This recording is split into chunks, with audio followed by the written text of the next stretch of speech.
Okay. Yeah. So it's my great pleasure to invite Nitin Saxena from IIT Kanpur. Nitin requires absolutely no introduction. So he is one of the stars in the area, of course. So Nitin is going to tell us about paradigms for bounded top fan and depth-4 circuits today. This is the first of his 2 talks. Nitin, the floor is yours. Yeah, thank you. Thank you for organizing this online. So I think I will not follow the abstract completely because I'm giving 2 talks, so I will divide the work accordingly and not overlap too much. So this talk is about my work with Pranjal and Prateek, and these, I must say that the slides were prepared by Prateek for some other talk. So I am just recycling them after editing. So this work is from Complexity Conference 2021. So with a changed title. So I will discuss paradigms for depth-4 circuits where the top fan-in is constant. So this bounded will really mean constant. And so it basically is the model where you have sum of product of sparse polynomials, but these products are few. Say there are only 10 many. Okay, we will be interested in this absolute constant. And by paradigm, I will mean this talk will mainly be about black box identity testing. So these paradigms are really black box identity testing algorithms, which were open questions before, and we solved them. We'll not talk about lower bounds or debordering. Those things, the debordering part, I will discuss on Monday. So this will be a slower talk, and I hope you can see the slides and you can hear me. You can ask questions. Yeah, you can ask questions anytime you want.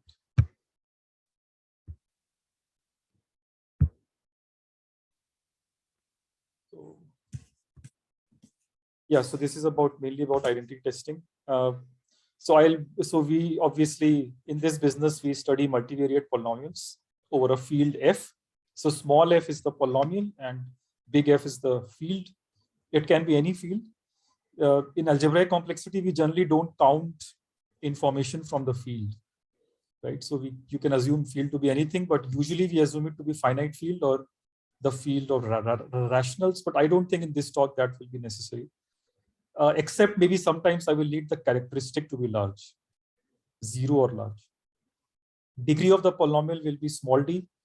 So polynomial is basically, it has 2 parts. It has coefficients, which are alphas, and it has these monomials, which is x bar, e bar.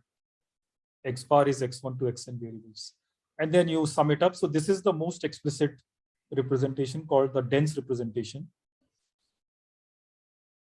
So for example, this F is, it has a lot of monomials, but you can also express it very compactly like this. Right? So just because there are many monomials does not mean that there is no compact representation. In fact, in this case, the polynomial completely factorizes. So polynomials are used in almost everywhere in computer science. In graph, for example, in algorithms like graph algorithms, coding theory, cryptography, computational algebra, of course. In circuit complexity, both in Boolean, for example, Rasborov's proof. So that for constant depth Boolean circuits, it converted it into low degree polynomials, right? Approximated the value by low degree polynomials. And obviously in algebraic circuit complexity, because there you are computing polynomials exactly. And on Monday, we will see another model, which is called, which is actually, I think, the main object of interest in this sequence of talks, the GCT, where polynomials can also be approximated, right? Which is called the approximative circuits, approximative circuit complexity, or border classes like VP bar and so on. So there, polynomials, you can even define a notion of approximating it. And finally, polynomials are also used indirectly in combinatorics via the polynomial method. This is a very general list. And the natural operations you think about polynomials are evaluation at a field element. So A1 to AN is a field element. You evaluate your polynomial at that. You can add polynomials, multiply polynomials. You can factorize polynomials. And finally, the topic of interest in this talk, which is testing whether two polynomials are equal, or even testing whether a polynomial is zero. Right? So this is the question of polynomial identity testing. So given polynomials f and g, coefficients alpha and coefficients beta for the same monomial x bar e bar, are these two values the same for all e bar? Right. So alternatively, you can ask whether f minus g is zero. That's the question of equality testing and hence identity testing. So coefficient by coefficient you can compare, but what is the problem? The problem is that number of coefficients is too much. For degree t and variables n, this value is n to the d or d to the n, depending on whether d is small or n is small respectively. So if one of these is small, then it is an easy problem. But if both of them are varying, n and d both are variables, then this is clearly exponential. So this is in general an exponential function. So that is the trivial algorithm, and you want to beat this.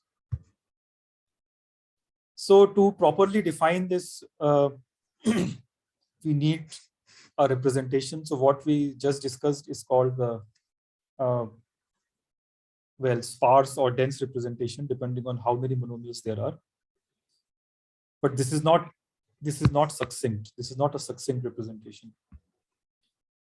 So the correct representation to use is algebraic circuits, right? So it's basically given here. So these are this is the layer of variables in the leaves. So x1 to xn sit in the leaves. They are the variables, and you add them, multiply them. So here, for example, we are first doing the multiplication layer, and then we are doing the addition layer. So the polynomial that is ultimately computed is this f1 in two variables, right? So this polynomial is, this circuit is depth-2, and the computation happens bottom to top in this direction. So source to sink, you want to go, and everything in the middle is called internal node. The size is just the circuit, the graph size, which is how many nodes and how many edges. We don't care about these constants, how big or small the constants are. We don't care in algebraic circuit complexity. Although in PIT we have to care, but yeah, let's ignore that for this talk. It's not really our focus, because even in PIT we will only be interested in black box identity test. So we'll not actually be interested in computing the circuit, but just coming up with a set of points. Okay, so size will just be the graph size.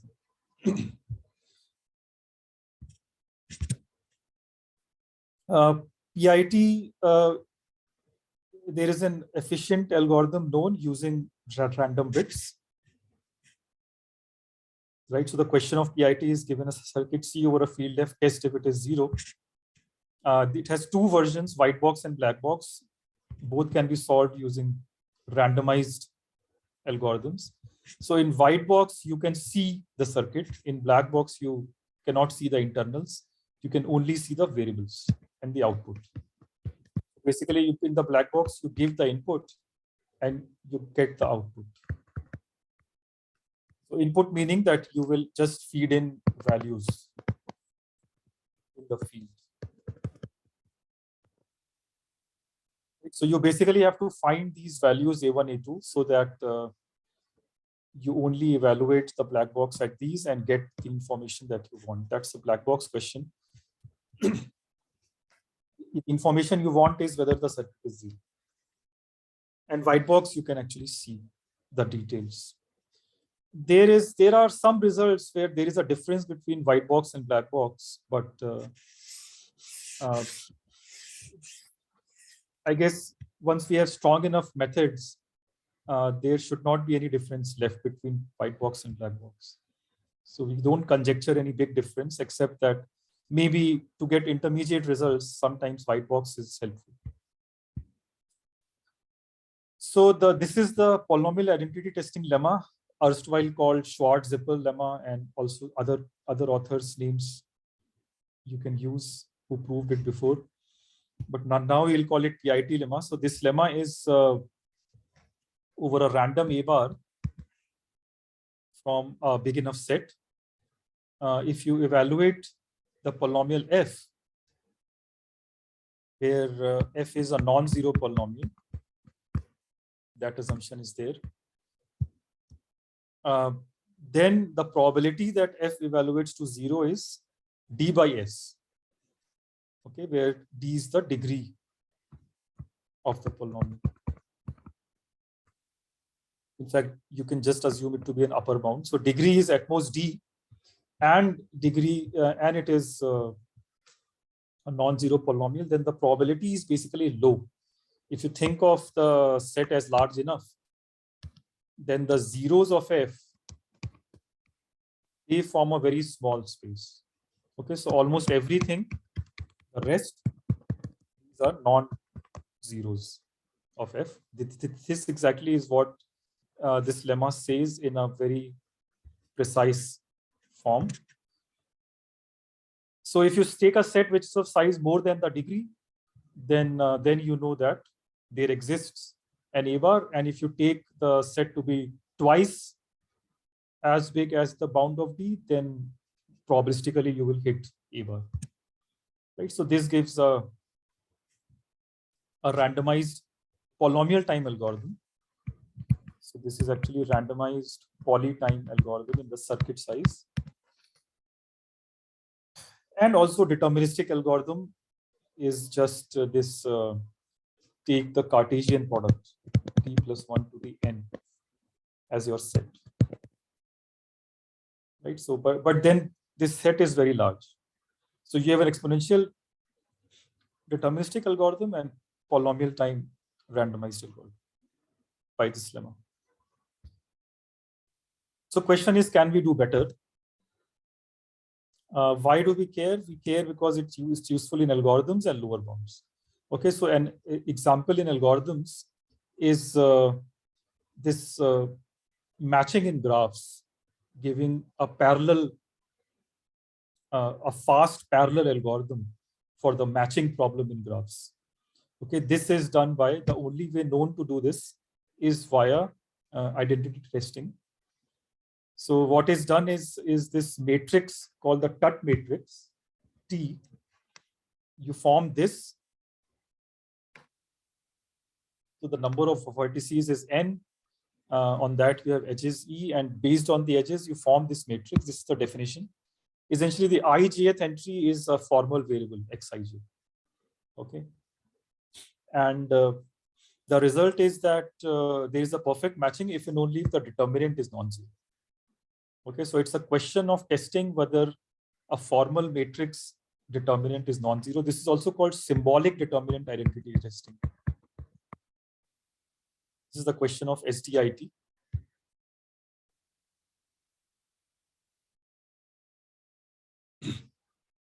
So this question of matching in graphs, which is a very combinatorial question, gets related to symbolic determinant identity testing, which is a very special kind of a circuit.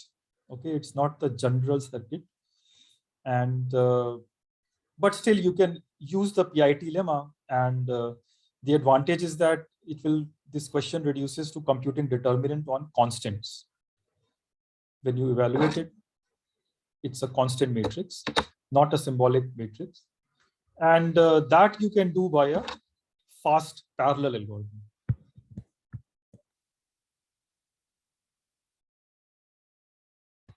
So there is a randomized fast parallel algorithm, and yeah, this is currently the only way known to solve it in parallel in practice, the question of matching. And there are many other examples in algorithms. In fact, even the question of primality testing was a PIT question. And then there are applications in complexity theory, like the interactive protocols, etc. Even PCP is really, it has invokes identity testing. And third is the lower bound connection. Okay, this is the most interesting amongst the three, I would say. That if you have identity testing algorithms, then it flips to proving lower bounds. Okay, there is this flip that happens. Finding an algorithm tells you that there are no small circuits, and vice versa. You can also use hardness to de-randomize. So this is the hard part, the hardness part, and this is the de-randomization part. And these two flip, okay, with some loss, but structurally these are very interesting results, and there are many versions known. Okay, so in particular, carbonates and Pagliazzo theorem is known, which says that if you can solve PIT completely, then one of these two things will happen. You will have a proof for one of these two things. Either permanent is hard for algebraic circuits, or next is hard for Boolean circuits. Okay, it's an either-or statement, so it doesn't sound very interesting. This is just see it as an example of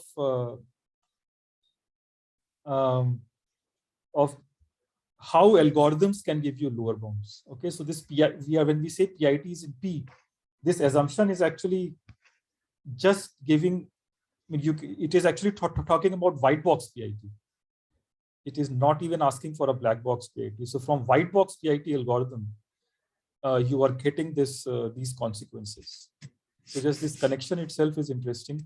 This result has been strengthened, or let's say the hypothesis, you can change it, you can make it different, you can make it stronger, and then get much stronger consequences. So all these things, these results are known in sequence of carbonates and Pagliazzo. Yeah, so this is mainly its attraction is in the connection that it gives between de-randomizing PIT with Boolean and algebraic circuit lower bounds. And yeah, I mean, you can also relate it to permanent hardness, but just a question we put here. And in fact, there are older results like Heinz and Schnorr and reproved by Agarwal, which shows that if you assume black box PIT, this should actually be black box PIT, then if you assume basically a fast black box PIT algorithm, then there are p-space computable polynomials which are exponentially hard, and so on. So many such versions are known. Let me not get too much into this. These were applications anyways. So, okay, now what is known? So nothing better than exponential is known for general circuits. Although last year there was this breakthrough which gives a sub-exponential time algorithm, PIT algorithm, sub-exponential PIT for constant depth circuits, right? So constant depth means that the distance from input to the final polynomial, this is constant. This is some constant depth delta, right? So when this depth is constant, then there is a sub-exponential time black box PIT algorithm now known because of this very recent breakthrough. And this actually came about via this connection, which is first prove hardness. For an explicit polynomial, prove hardness, and then use that to get the black box PIT algorithm. And there are older results which are for very, very restricted circuits, even in constant like depth 2, depth 3, depth 4, and further restrictions on top.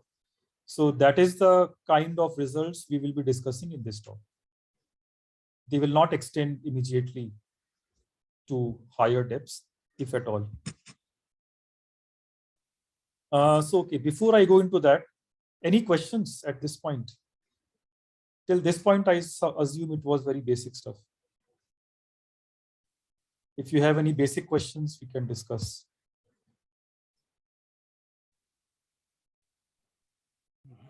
No, seems okay. Okay. Yeah, no, nothing in the chat also. Yeah. Okay, fine. Yeah, so then let me go to more technical stuff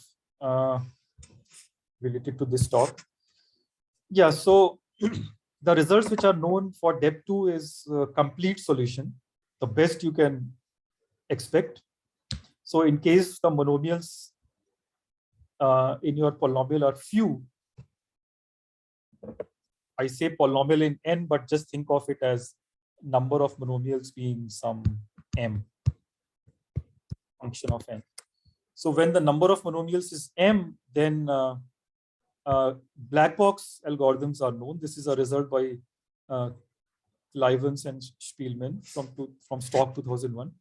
It says that for sparsity m polynomials, there is a Blackbox PIT algorithm which runs in time, polynomial in everything, polynomial in the how many monomials there are, variables, and degree. Okay, so size here is basically just this number of variables, degree, and sparsity is a second parameter.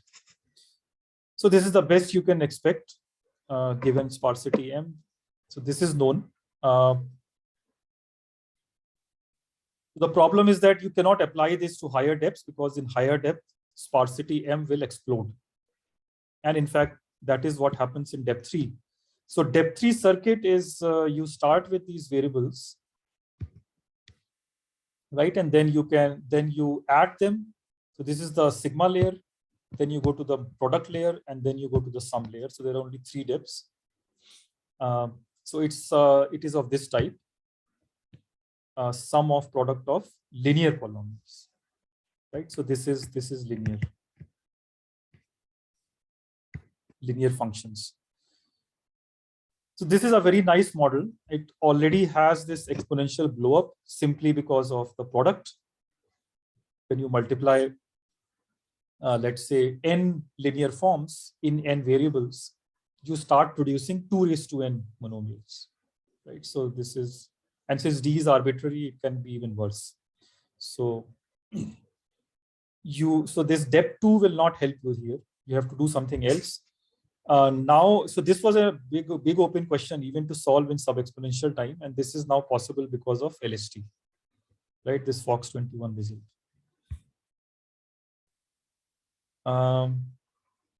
And if for this talk, what is relevant is there is a fast algorithm known. There is a polynomial time algorithm known if you assume k to be constant. Okay, what is k? So k is this parameter. This is the number of products. Okay, this is also called the top fan-in. Top fan-in is k, and this is still very non-trivial because, as you can see, there is still an exponential blow-up because even a single product gives you exponentially many monomials. And if you have, let's say, 3 such products, you don't really control the cancellation, right? So even 3 products, everything may cancel out or may not cancel out, and you have to find out which is which. So with Seshadri, I have this result, which is a Blackbox PIT algorithm. This is also a Blackbox PIT algorithm. In time, polynomial in everything raised to k. Okay, so when k is constant, this is polynomial time. This holds for any field actually. This is not field dependent.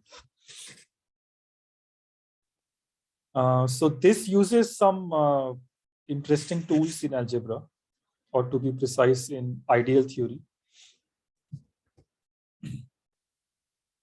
And we will see whether we can move in that direction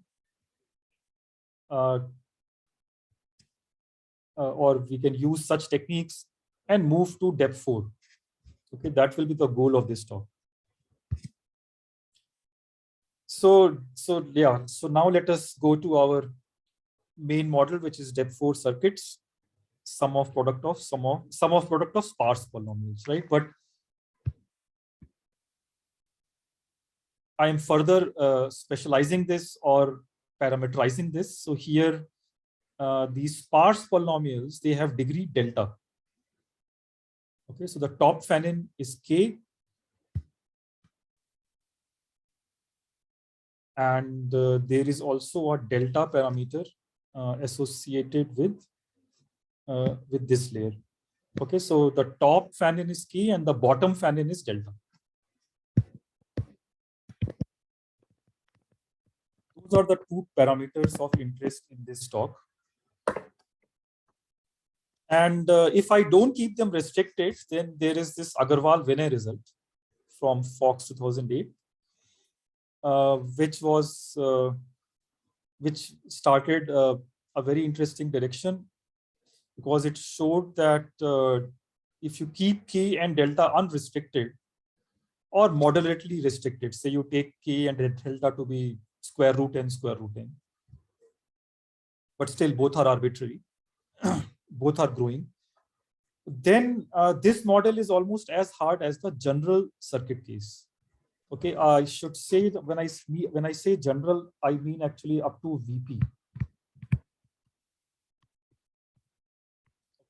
So circuit could compute exponential degree polynomials, but we are not in that business. At least not in these two talks.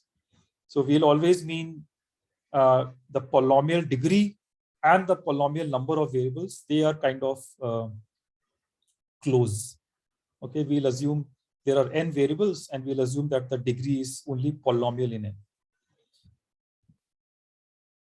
So in that setting, depth 4 circuit, basically, if your circuit is small, then you can compress it all the way to depth 4 without too much of a blow up. Okay, without exponential blow up. That is what Agarwal-Vinay showed. So for arbitrary k and delta, you are basically studying general circuits. Okay, that's a very surprising result. If you haven't seen it before, you will not expect this. It's a way to squash circuits to depth 4. So this suddenly makes constant depth circuits, and especially depth 4 and depth 3. So this result was then improved to depth 3 also by GKKS. So even depth 3, this thing holds.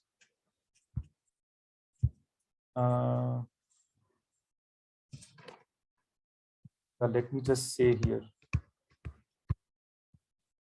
Also true for sigma pi sigma. So these models without any restriction are as hard as general circuits.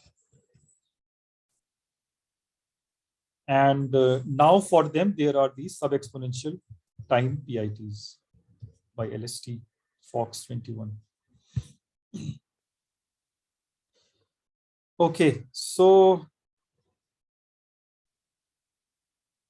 yeah, we have to, so the results which are known for PIT and lower bounds, they assume further structure and specialized parameters for depth 4. If you don't assume that, then there is this issue of directly working with general circuits. So here is a summary of results that I am interested in this talk. So if you restrict delta to be 1 and k to be constant, right, delta 1 and constant k, then there is a complete solution for PIT due to this stock 2011 result. So you can do it in polynomial time. Okay, Blackbox PIT. Yeah, all these are actually Blackbox. These Blackbox PIT results. Then there are some further structural assumptions like there is the algebraic rank is small. Okay, this is what I'm saying here as bounded transcendence degree. But this is also about, you can see it simply as algebraic rank also if you don't know that term. So algebraic rank is small, then a similar result is known due to this ICAL 2011 result, BMS result.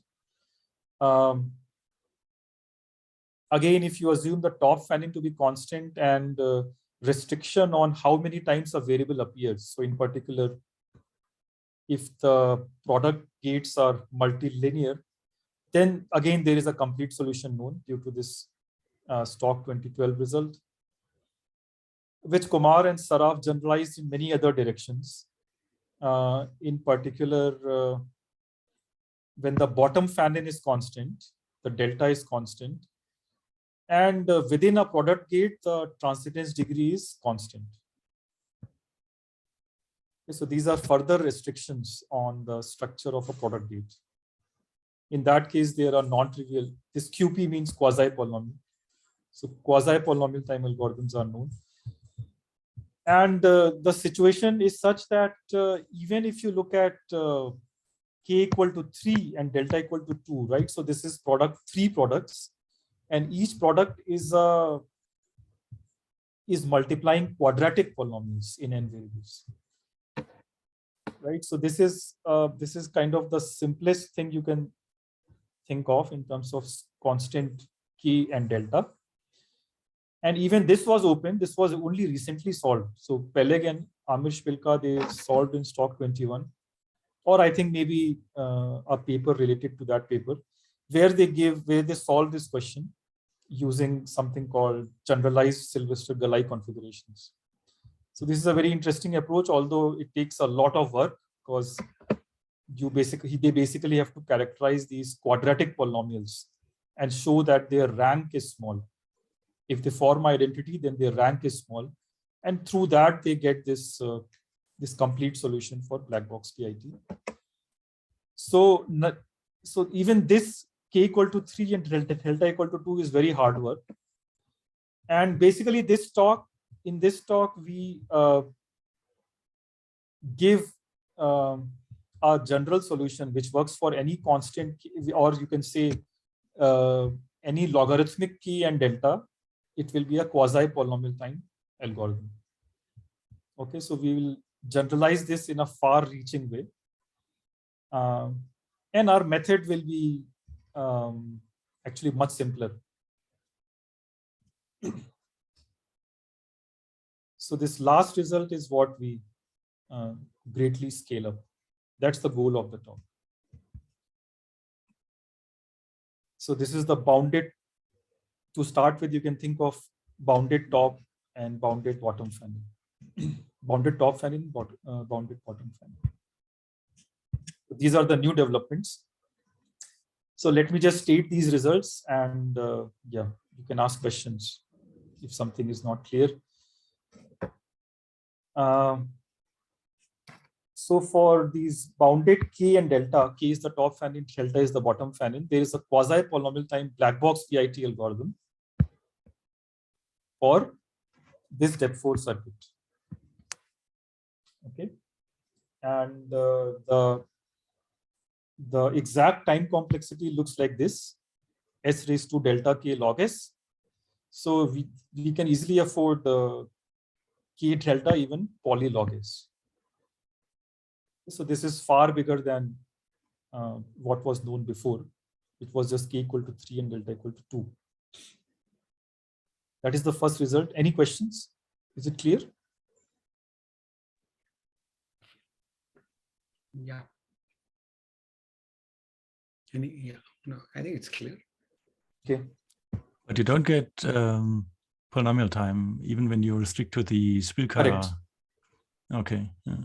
Yes. It is not polynomial time. Yeah. I'll come to polynomial time in a different model. Yeah, we have one of those results, but not for this model.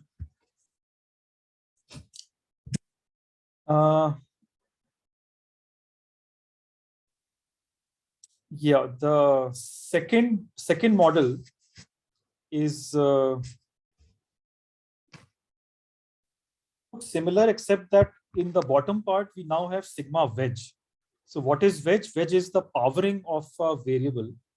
So what we are computing is basically sum of univariates. Okay, so this layer is just a fancy way of saying that we have sum of univariates.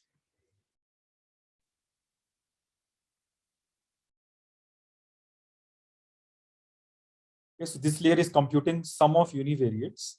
So for example, x1 square plus x2 cube. Okay, this is a sum of univariates, while x1 x2 is not a sum of univariates. So basically, the monomials don't get mixed. Okay, these are unmixed monomials. So the bottom part is computing these unmixed monomials, and then you are free to multiply them. So it's a product of sum of univariates. You can think of this as generalizing depth-3 circuits in a small way. Okay, depth-3 circuits also have this property, of course, that you have linear polynomials in the base, which is a sum of univariate, but only degree 1. And now you, instead of x1, you can put a polynomial in x1. And instead of x2, you can put a polynomial in x2. And you can do this in very different ways. And that really breaks down the depth-3 results. Okay, when we have sigma wedge, then it's actually very different from sigma pi sigma.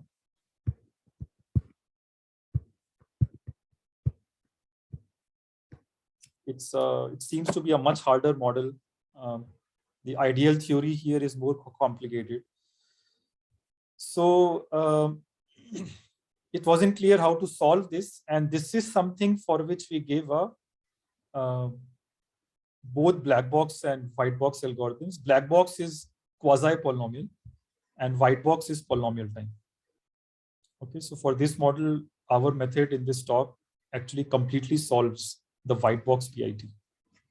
That was an open question. And for black box, we get this kind of a result. This is the theorem.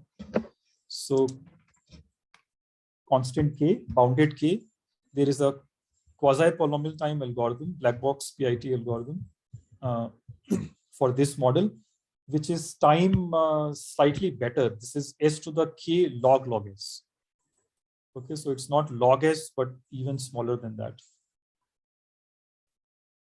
And the proof is similar to the previous theorem, theorem 1. But somehow here we get a faster algorithm. Okay, the analysis is better. It's better than this model when we had low degree polynomial in the bottom family. Is this statement clear? And is the comparison fine? Okay.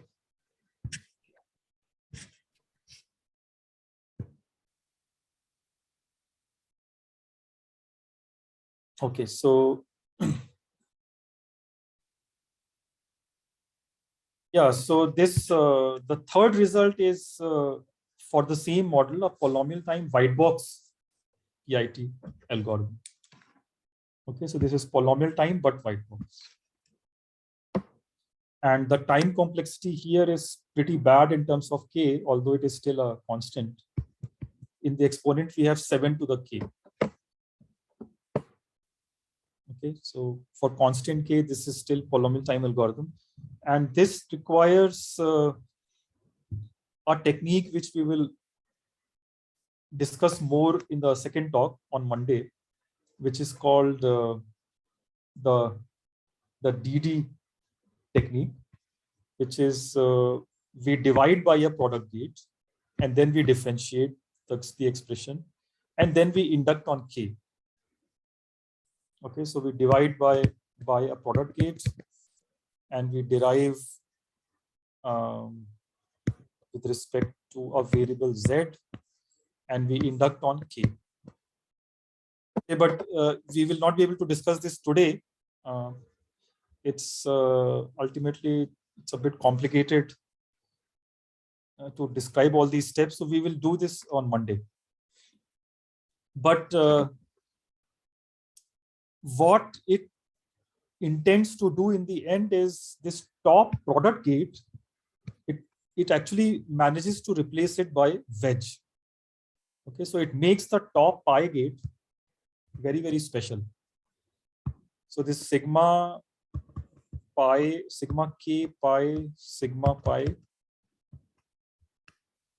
delta and sigma k pi sigma wedge expression, these pi gates is what it kind of removes. It replaces them by wedge. Okay, so instead of multiplying many things, now you are actually just powering a single thing. And this is what this DD technique achieves. This is what we will show on Monday, and this will then have effect on the results that we have in border complexity classes or approximative circuit classes. So, yeah, why that happens is I cannot give an insight right now, but this is what we will do, and this actually gives in terms of white box PIT, completely solves the problem for this one. Okay, this is theorem 3. Do you have any general questions?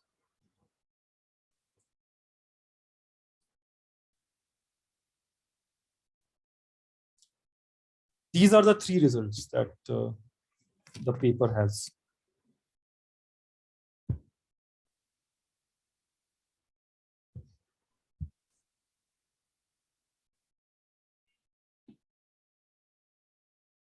Okay. Okay, if no questions, then let me. So I have a question, sir. Yeah. Yeah. So when you replace pi with wedge, what advantage are you getting over there? Yeah, sure. Yes. So the advantage that we get is this. So this is, let's say, model 1 and model 2. So model 2 becomes sigma.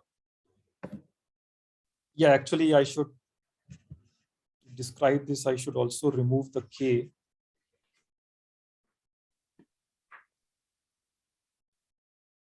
So what they will become is as follows.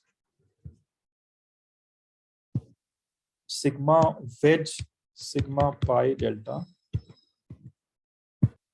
is what the first one will become, and the second one will become sigma wedge sigma wedge. Okay, there now the top fan-in will not be k anymore. That will change. Mhm. But this sigma wedge model is basically sum of powers of sum of univariates, and there are some standard duality tricks known by which you can express this as an ROABP, a read once algebraic branching program. So for that, very fast Blackbox PIT algorithms are known. So in fact, white box polynomial time algorithm is known, and Blackbox quasi polynomial time algorithms are known. And for the first model, which is sigma, which is sum of power of degree delta polynomials, there is a quasi polynomial Blackbox PIT known. So these are models which are very, very special. They have been studied first, actually. They have been separately solved. Okay. So so the interesting thing is that you would not have conjectured that there would be a relationship between a top fan-in, bounded top fan-in, and these very different models, this sigma wedge, and so on. So basically, which is an ROABP, it's a special kind of ROABP.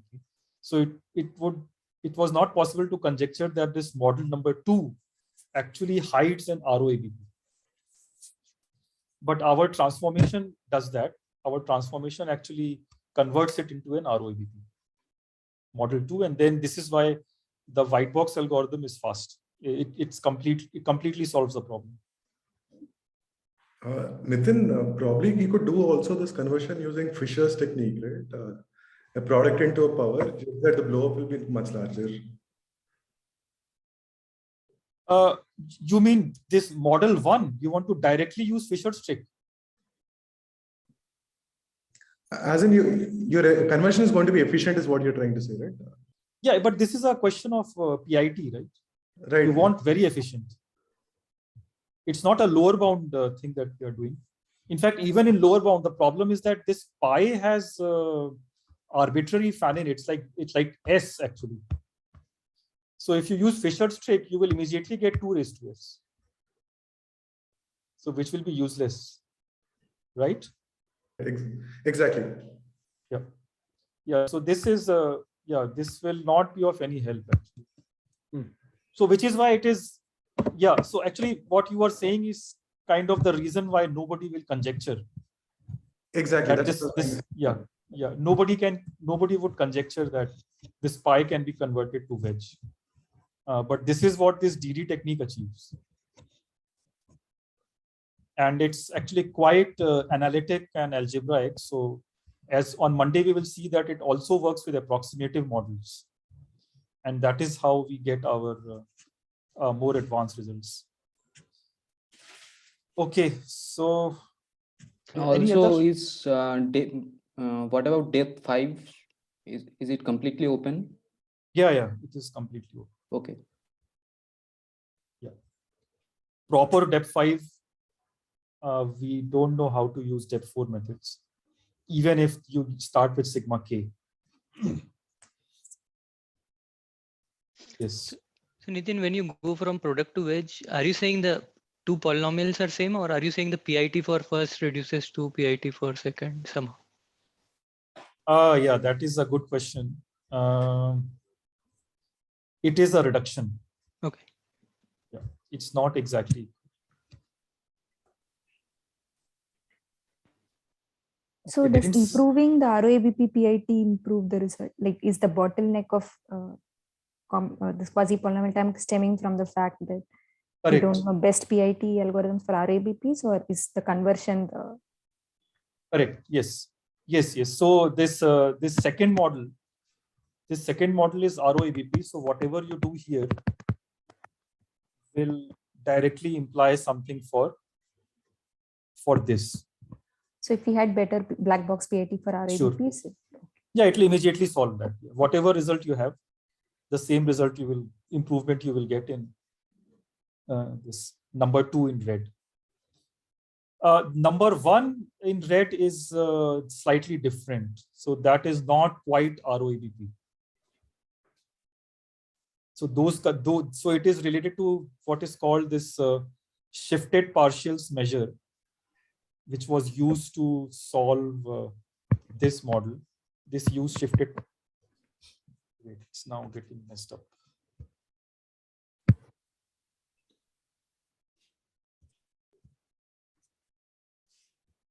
Yeah, so this uses shifted partials.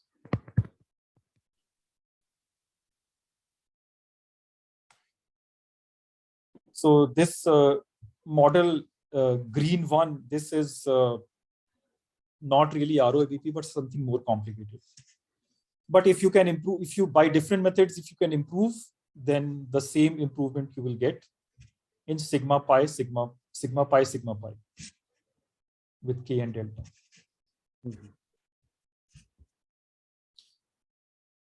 Okay, any other questions?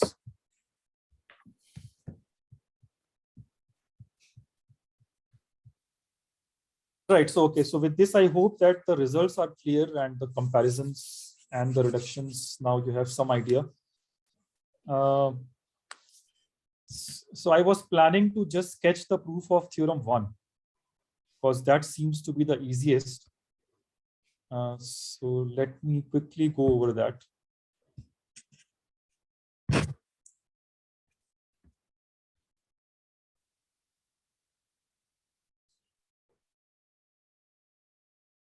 Okay, so yeah, let us just conclude this part. So we introduced PIT in circuits. We discussed connections of PIT with algorithms and lower bounds, and we mentioned these 3 new PIT algorithms. Blackbox PIT for these 2 models, which is depth-4 with top fan in bounded, and bottom part is rather special. The bottom part is either low degree polynomial or sum of univariates. Okay, so if you work with these, then we have quasi-polynomial time black box PIT. For pretty relaxed key and delta, actually, you can take key and delta to be polylog. They are not really constants.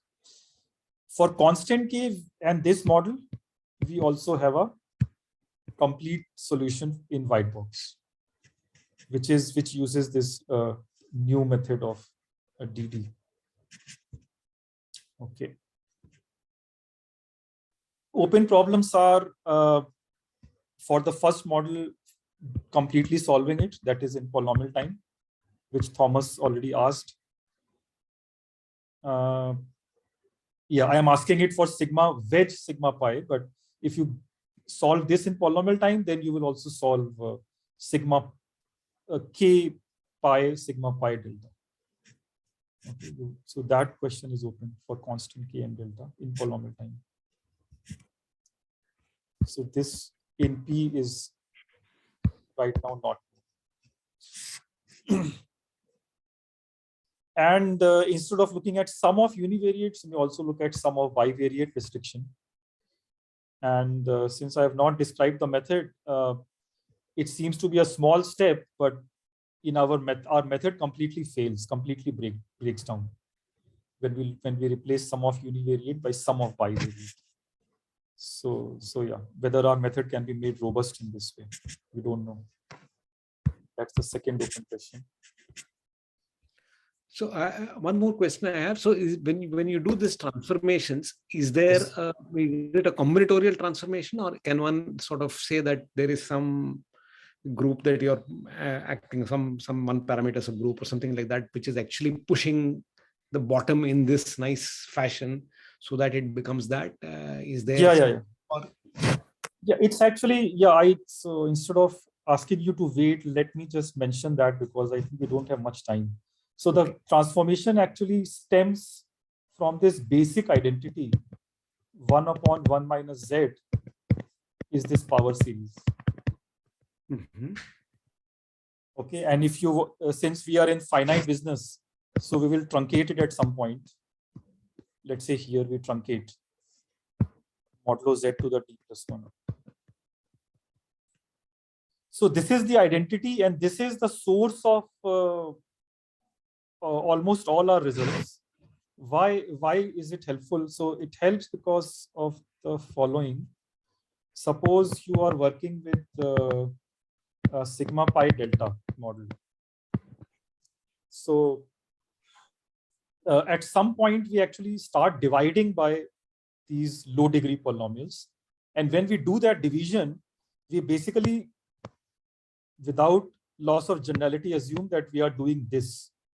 We are inverting 1 minus sigma pi delta model, which then by the above identity is sigma pi delta plus sigma pi delta square and so on, which you can see is nothing but sigma wedge sigma pi delta.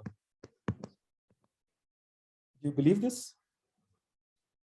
So basically, yeah, so this is, I mean, it is actually a long shot from here, but this is the basic identity. So it is not combinatorial and there is no group. It is just simple power series calculation. Yeah, so I would say that it's just an analytic way of working with our circuits. So analytically, we are able to simplify it and bring this sigma wedge on top. Okay. Yeah, so this is the source of going from sigma pi to, obviously, I mean, this still doesn't explain what is the use of k being constant. How is k being used? So those things, it will need another hour to describe. But I'll try to do that on Monday in the DD method. How does k play a role? And ultimately, this thing actually goes in the denominator. and then we expand it as a power series. Okay. Um, But what happens to the other other model? Yeah. No, what happens to the sigma pi, which is still left? Or this whole thing becomes 1 over sigma, the inverse, is it? That you've written? Yeah, this whole thing. Yeah. Ultimately, it's a reduction. As Rohit asked, we will not keep equality. We will just keep reducing things. It's not an equality, but an algorithm. So the algorithm will actually give you some, it'll reduce to other polynomials. And those other polynomials will look like sigma wedge, sigma pi delta. Okay. And similar thing happens with sigma k wedge, sigma wedge. So here also you will have 1 minus sigma wedge.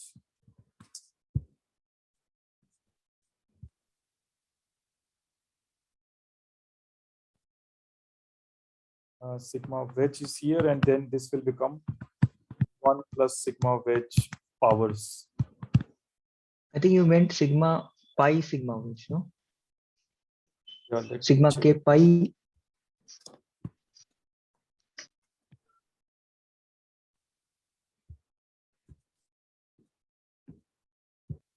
Yeah, sigma k pi, sigma wedge. So this sigma wedge in our reductions, it will basically become something like this.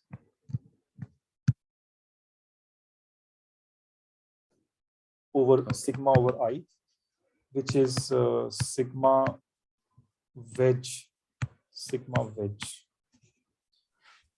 So this pi, the top pi always gets replaced by a wedge, and the cost is, so that's the simplification, but there is also a price to be paid. The price to be paid is the top fan-in becomes arbitrary.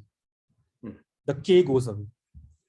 So at the cost of removing the k, dropping the k, we simplify the pi to a wedge. Okay. And which then there is a standard duality trick which I have, which makes it an ROABP. So there is a sequence of transformations which actually are a bit easier to see in theorem 1 and 2. But I think my time is up. So yeah, my plan was to give a proof overview now for this theorem, for theorems 1 and 2, which will be based on the Jacobian. So this is a bit easier and much faster algorithm. And then on Monday, work out this alternate approach, which is the new approach of DD transformations, which will then also extend to approximative models, the border models. So yeah, I can just show you maybe this flow chart. So in this flow chart, so if you focus on sigma k pi, sigma pi delta model, the Blackbox PIT for this, which is our theorem 1. So what happens in theorem 1? So the flow chart is that basically we will convert this model using Jacobian. So you have this T1 to Tk, you want to check whether it is sum vanishes or not. Ti's are these product gates, right? So Ti's are these product of low degree polynomials, product of Gijs. So basically this Jacobian matrix is defined.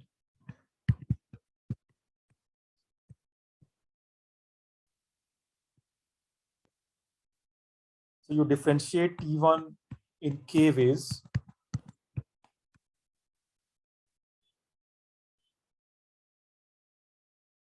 And Tk in k ways. Now I'm being very loose with these variables x1 to xk. These will be some properly chosen variables, and then this is the Jacobian matrix